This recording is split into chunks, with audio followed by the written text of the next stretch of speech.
Salut à tous, aujourd'hui je suis en route pour un petit village à côté de Carcassonne. Je vais donner la parole à Luc, possesseur de véhicules électriques depuis quelques mois. Je lui ai préparé quelques questions pour essayer de comprendre le cheminement qu'il a amené vers l'électrique, ce qu'il en pense aujourd'hui et comment il envisage son avenir en VE. C'est parti pour Parole d'utilisateur, soyez les bienvenus sur Electricity.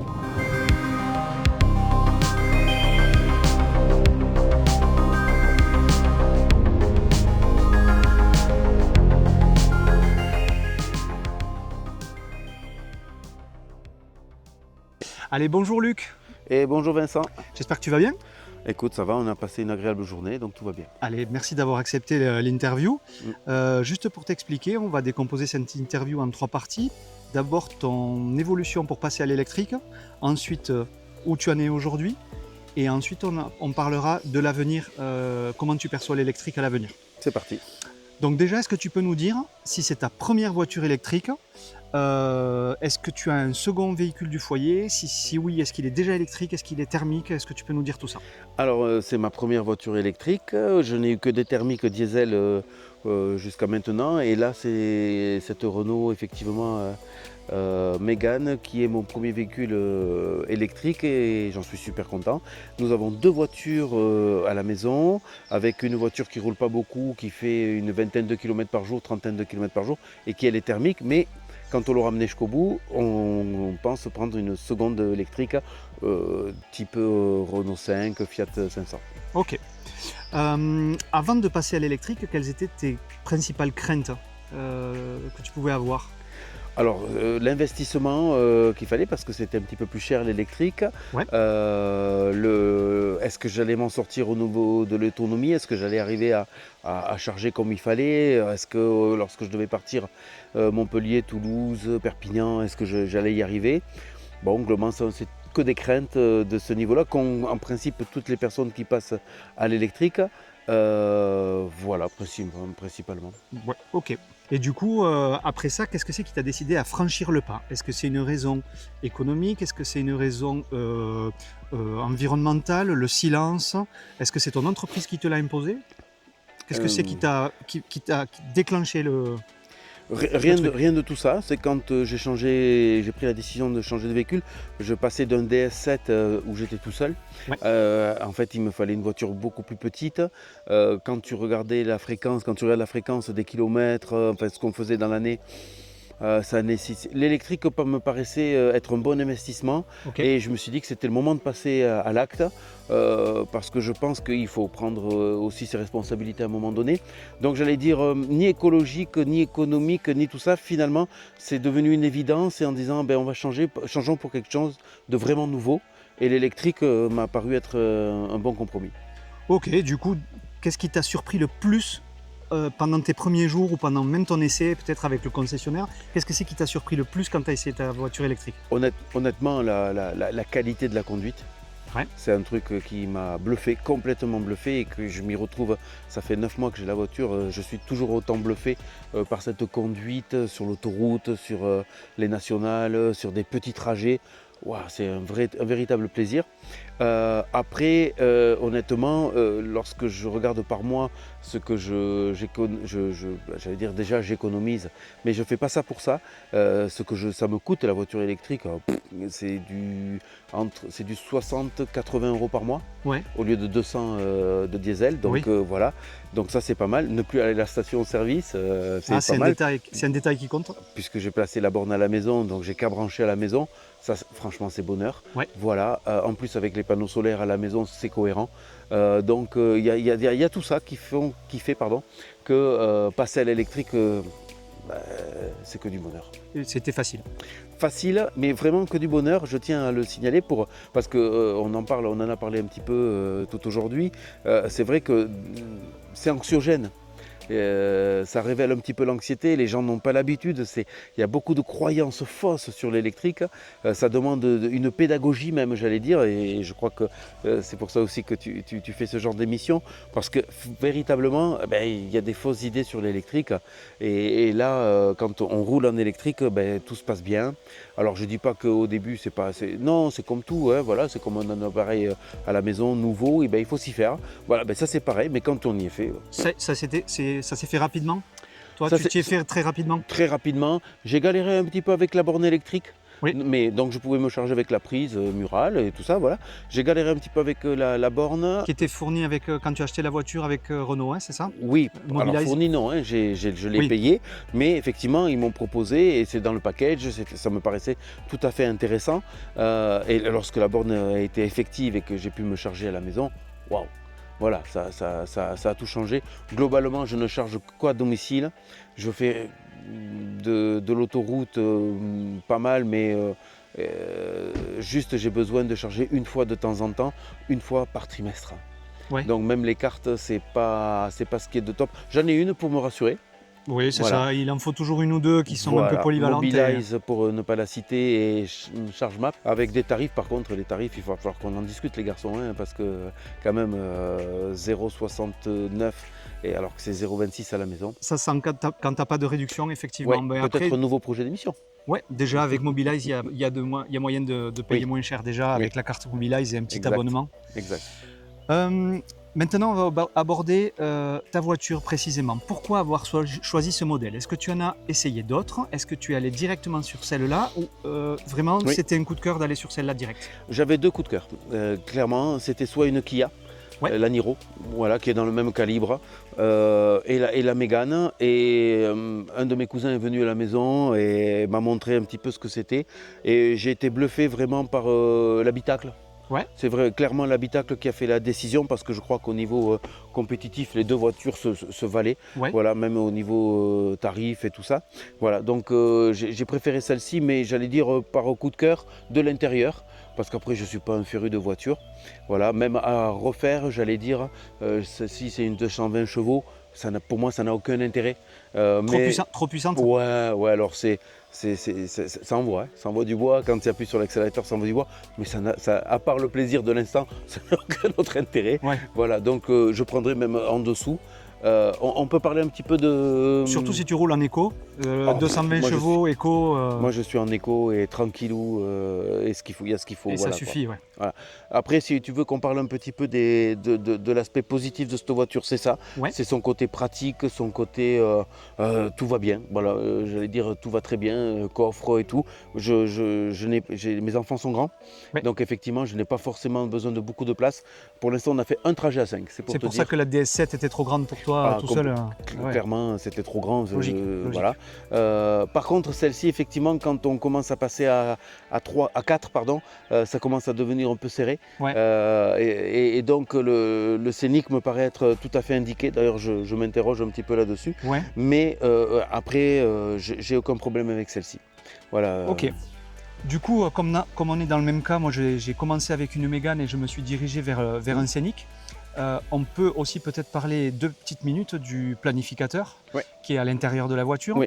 Bon, c'est l'objet d'une des vidéos que je vous ai déjà normalement publiées sur la chaîne, mais c'est vraiment, alors tu vas me dire si je me trompe, mais c'est vraiment une fonctionnalité qui peut rassurer les plus sceptiques. C'est-à-dire que c'est très facile d'utilisation. Oui.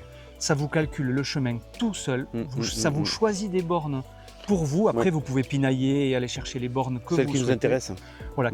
Est-ce que ça, c'est quelque chose qui a été important pour toi à l'achat? Tu t'en es rendu compte de suite? Clairement, et puis ça a été, par rapport aux concessionnaires, ça a été leur force de vente. Ouais. C'est qu'effectivement, c'est l'objet qui rassure. Ouais. C'est l'ordinateur de bord qui vient nous dire un petit peu tout ça, qui nous montre à chaque instant combien il nous reste jusqu'à, par exemple moi ça s'est mis, hein, domicile, travail, et ça me dit à chaque fois combien de pourcentage il me reste, les allers et les retours, donc franchement tout va bien. C'est très fiable, en général quand tu fixes quelque chose et que ça te dit que ça arrive à 64%, tu arrives à 64 ou... Ouais. Sachant qu'avec l'électrique, il ne faut absolument pas s'interdire d'être, même hein, on a 30-40%, d'aller jusqu'à 90%, comme ça on est tranquille le lendemain et tout ça. Ouais. Voilà, la seule chose qu'on n'a pas dit, c'est le point négatif, c'est effectivement, moi je suis pompier, de temps en temps il va falloir que je parte rapidement. Effectivement, si je suis à 20% et que je suis déclenché et que je dois partir dans l'urgence, c'est vrai que c'est un facteur un petit peu compliqué, mais là pour le coup, j'utiliserai la carte qui est à 4 km de chez moi, il y a une borne Tesla, bam, j'active ma carte, en 15 minutes c'est fait. Tu as récupéré ce qu'il fallait. Voilà, donc on trouve ces systèmes en fait. Oui. Et ça aussi c'est intelligent, je trouve. Et c'est de plus en plus facile parce qu'il y a de plus en plus de bornes. Les Et il y gens en aura de disaient, plus en plus. Voilà, les gens disaient il y a 10 ans que c'était impossible Exactement. de trouver des bornes libres. Oui. Maintenant, des bornes, Ouais. il y en a Ouais. déjà sur les autoroutes, il y en a à toutes les aires de service. Les aires de service, c'est les aires où il y a des stations de service. Ouais. Ensuite, il y en a sur toutes les aires de repos, c'est-à-dire les aires où il n'y a que des toilettes ou une table pour pique-niquer. Maintenant, il va y en avoir une sur chaque aire de repos. Donc du coup, franchement, il y a de quoi trouver des solutions. Bien sûr.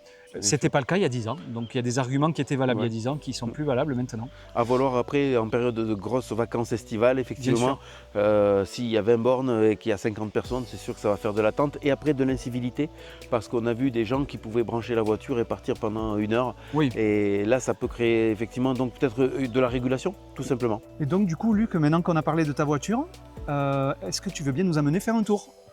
Allez, c'est parti. Allez, on y va. Alors du coup, Luc, avec cette voiture, tu roules beaucoup. C'est quoi ton rayon d'action? Est-ce que tu recharges beaucoup? Tu fais beaucoup de kilomètres par semaine? Alors, cette voiture a une autonomie de 450 km, il faut en enlever un petit peu, donc 400 km par semaine. C'est effectivement ce que je fais du lundi au dimanche. Après, ça dépend effectivement les week-ends, si y a une sortie ou tout ça. Je recharge globalement une fois semaine, Oui. mais pour être assez réaliste, plutôt deux fois semaine. D'accord. Pour être sûr, quoi, pour assurer le coup. Exactement. Ok. 3 charges en 2 semaines. Voilà, je cherchais le ratio. Le ratio, c'est 3 fois en 2 semaines. Ok, ça marche. Et Et du je coup, tu recharge. charges à 100%? Je recharge à 100%, effectivement, parce que chaque fois que je charge, je vais rouler en suivant. Donc je ne fais rien de tort à la batterie. Ouais, ok. Voilà. Oui, puisqu'on le rappelle, hein, il faut, une fois que les batteries sont chargées à 100%, il ne faut Oui. pas les laisser les voitures à l'arrêt, parce que les batteries s'abîment, il faut C'est ça. vider la batterie très rapidement. En fait, comme tous les outillages et tout ça Oui. qui sont à base de batterie. Comme hein, le téléphone. Voilà, exactement. Est-ce que tu as dû changer tes habitudes? Et si oui, lesquelles? Depuis que tu es à l'électrique. J'ai changé des habitudes dans le sens où je me suis excessivement calmé sur la vitesse. Ouais. Et avec le système des palettes aussi, ça donne une autre habitude de conduite Ouais. qui est assez plaisante, ludique dans un premier temps, et après très machinale. Voilà, c'est des choses, des ritualisations qui reviennent comme ça, à l'arrivée d'un rond-point, clac-clac, on Oui, touche les palettes. moi j'ai le souvenir des ronds-points aussi. Voilà, Tu décélères. Au début, tu captes pas trop parce que tu te plantes à chaque Ouais. fois. Je ne sais pas si tu as fait encore des longs trajets, mais est-ce que ta perception du temps a changé pendant les longs trajets? Par exemple, l'obligation maintenant de s'arrêter régulièrement, même si c'est préconisé par la prévention routière, de Oui. s'arrêter toutes les 2 heures. Oui. Mais est-ce que cette obligation te gêne, toi? Pas du tout. Honnêtement, j'ai pas fait de gros trajets où j'ai dû vraiment calculer.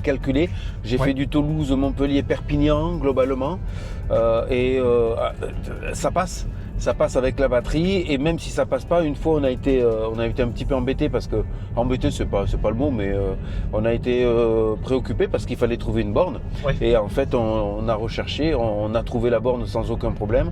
Mais c'est vrai qu'il y a un petit coup de speed, je vous parle de ça, on avait la voiture depuis 15 jours, 15 jours, 3 semaines. Donc au début c'est vrai que c'est un petit peu une habitude à prendre. Ouais. Par contre après c'est que du bonheur. Voilà, donc moi j'ai pas de problème. J'ai Map Charge. Oui. Map Charge. C'est très Charge Map. C'est très sécurisant de l'avoir dans le portefeuille, Ouais. parce qu'après c'est quelque part tu passes. La carte est valable partout, la Partout. plupart des endroits. Alors ça fait à peu près 1 an que tu as ta voiture, hein? Même pas, ça fait 9 mois. Est-ce que tu as déjà une grossesse. anecdote ou un trajet mémorable ou une discussion avec quelqu'un que tu veux nous partager? Alors moi j'ai mes copains qui me disent surtout tu m'appelles pas quand tu tomberas en panne, Ouais. voilà, et tout ça. Mais je suis jamais tombé en panne pour le moment, je touche du bois quand même, parce que ça peut arriver sur n'importe quel véhicule. Ouais. Voilà, et c'est surtout la petite anecdote, c'est que moi je me réveille la nuit. en disant flûte, j'ai oublié de recharger la voiture pour demain. Voilà, c'est un oubli. J'oublie en fait qu'il faut la charger. Et bon, ça c'est peut-être un réflexe à prendre, plutôt de programmer peut-être ta borne d'une manière ou d'une autre et du coup d'arriver de la brancher. Alors moi après je fais pas ça. Ah. Voilà, moi je fais pas ça parce que j'ai une appréhension qu'elle charge sur les heures pleines. Est-ce que tu as un côté de la voiture thermique qui te manque ? Honnêtement, moi, je trouve pas. Alors, c'est vrai que le côté électrique n'est pas encore assez installé dans les esprits.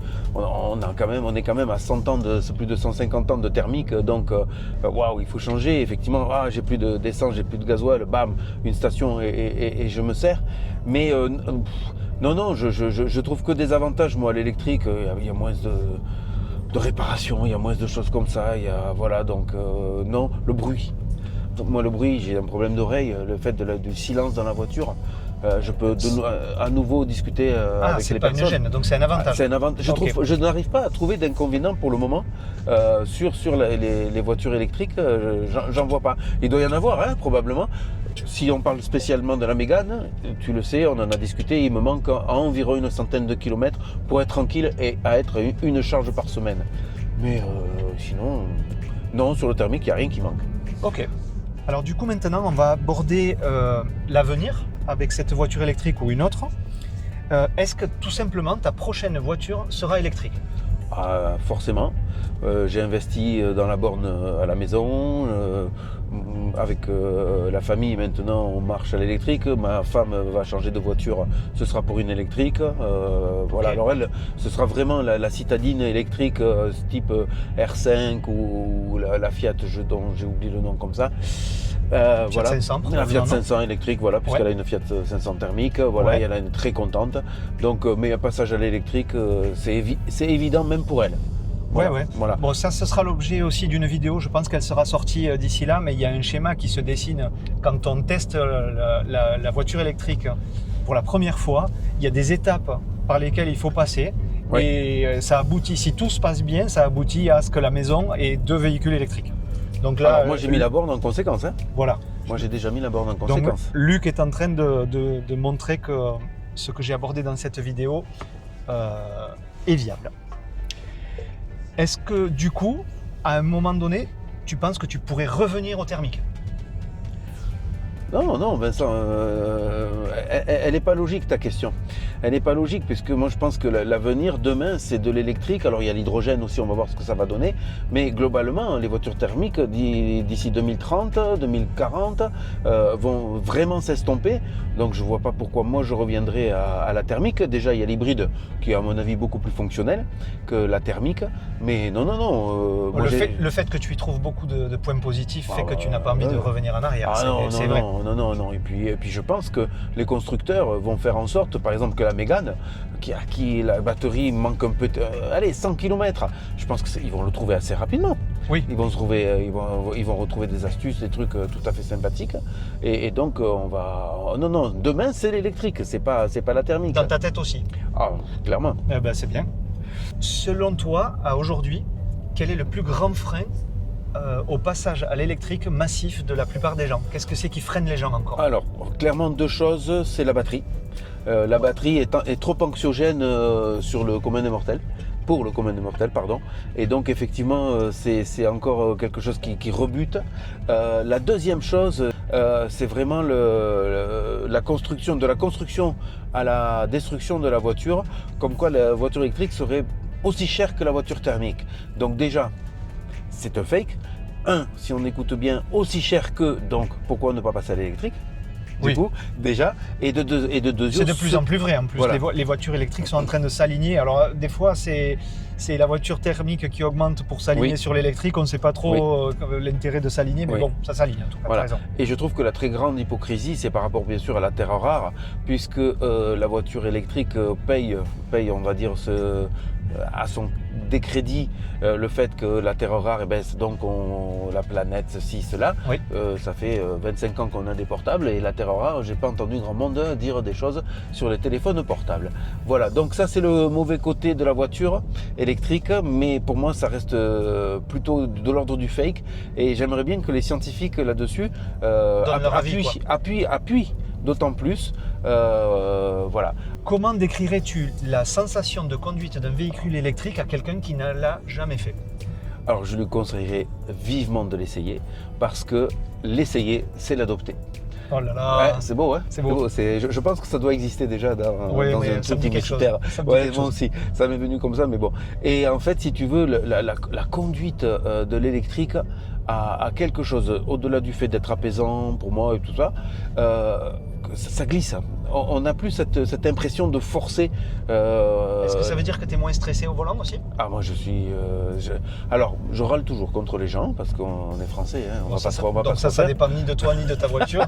Mais- ça dépend des gens. Voilà, mais ouais, franchement, clairement. Mais la sensation électrique, alors moi j'ai une 220 chevaux, je le répète, je suis en mode économique et il est hors de question que j'appuie comme un bourrin, que je mette le mode sport et tout ça. Ça ne m'intéresse absolument Et puis, pas. de mémoire, même le mode éco, il est plus péchu que certaines thermiques. Hein. Oui, Au démarrage, ouais, le ouais. couple, Voilà. tu as du couple dès le début. Hein. Et donc, si la personne ne connaît pas la conduite électrique, Ouais. il y a quelque chose de pas de bruit, de la tranquillité. Ça peut avoir ses défauts, hein, ça peut avoir ses défauts, on le sait très bien, sur les piétons, on ne nous entend pas arriver, enfin tout ça c'est complètement vrai. Mais globalement, on nous demande une vigilance à 100% sur de la thermique, c'est la même chose sur l'électrique. Et pour finir cette étape dans la voiture, est-ce qu'il y a une question que je ne t'ai pas posée à laquelle tu aimerais répondre ou discuter d'un sujet important pour toi? Oui, je sais que tous les deux, on est quand même assez fans de séries américaines et de Walking Dead. Et je me dis, est-ce que la voiture américaine, la voiture électrique, face aux zombies, comment on va s'en sortir? Ah merde. Comment on va faire? Il va falloir, c'est la seule opportunité où il faudrait revenir à la thermique. Peut-être qu'ils t'entendront pas passer. et ils resteront figés. Peut-être. C'était la petite boutade. Allez, ça marche. Allez, rendez-vous pour la conclusion. Alors malheureusement, par manque de temps, je suis contraint de faire cette conclusion en voix off. Je tiens à remercier évidemment Luc pour tout son temps et sa confiance. Je vous remercie à vous d'être resté jusqu'à la fin de cette vidéo. J'espère qu'elle vous a plu. Si c'est le cas, n'hésitez pas à lui mettre un pouce bleu. N'hésitez pas non plus à vous abonner à la chaîne et à activer la cloche des notifications pour ne pas rater les prochaines vidéos. Sur ce, à la prochaine. Ciao!